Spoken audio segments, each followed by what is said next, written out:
Good morning. Ngasi card message ngasi ko Rashi ki matungina ka trying to katang thok charage trying to chi dagi shai shagi Rashi ma pato khalak ka mai taraga ye ngasi ko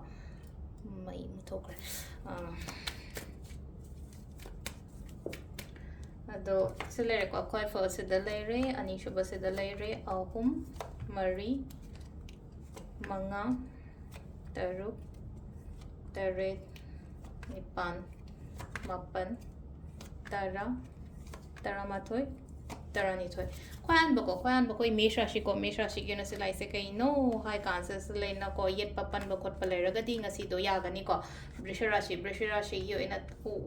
kay no high tar energy sa yang positive na lay aduna kay no kay num chat pa ko pa matab lay no ko yam na positive na sa piyo ko aduga energetically pangthok pi ba thabak se ko aduga ahum suba se na akoi Mithun Rashi yo na sila isa kay no high cancer da hadi nang na khali ba nang na ning yo just follow to biyo hadi mi na kay high ge kot ki loi tu khra se loi na ma karkat ki oina silai ko confidence hai tar silai confidence layo aina chatke tauge hana khali ba thaba se ngamni na ko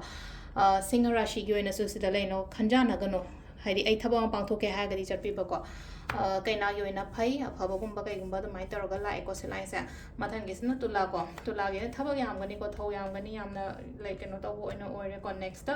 kaino bridge rashi matha gumba yamna saba oina tension stress gumba kai gumba yam leina lai ko aduga dhanu gi na hari problems gumba kai gumba lotion ba kochen ba mai taroga leire sida nuai taba ko taba mam ma keno so hadi lotion ba ending ha ba to ne ko silai sa next ko makar gi na silai se khudong chaba gumba kai gumba atopa lambi gumba phaba gumba lai ko hadi kumbarashi meaning ma kochen ba yamna leire ngasi gi no meche ko negative